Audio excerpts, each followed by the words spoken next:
Okay, here we are inside Unreal Engine, and I just imported the mesh right here. Now, if you want, you could test it by disabling Nanite and then go into Mesh Paint, and then you could actually see the vertex colors. Red channel has AO, green channel has curvature, blue channel has random pattern.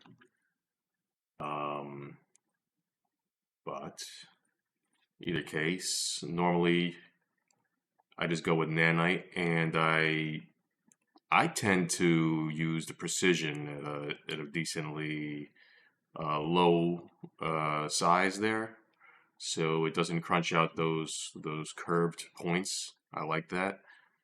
And sometimes for normal precision with flat walls, you might even want to increase that to like 11 or something just to keep the specular highlights for a perfectly modular flat wall. But that's a whole other discussion.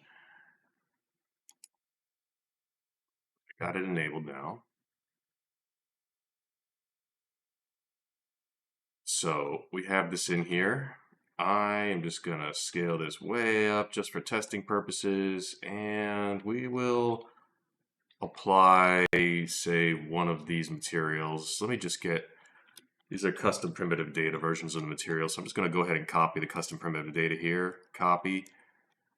And first I'm going to apply the material, and this is how it starts. And then I'm gonna use custom primitive data for the settings, and that's what I get.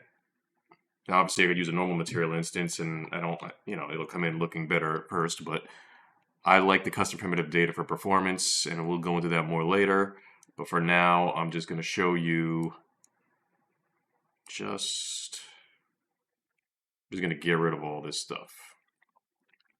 So right now, what you can see happening is this thing is using the AO to mask in places where there should be dirt.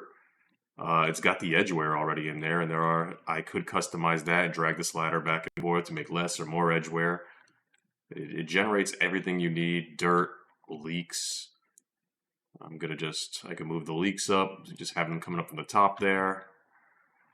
And then I forgot to mention, you also want to have distance fields enabled on the mesh, and anything you want it to interact with. Noticing how any object it interacts with automatically builds up dirt within the crevices. So basically, this is all just an automatic way of getting a mesh that almost looks like it was painted in Substance Painter, rather than having to spend the work or the extra memory of making new materials and textures.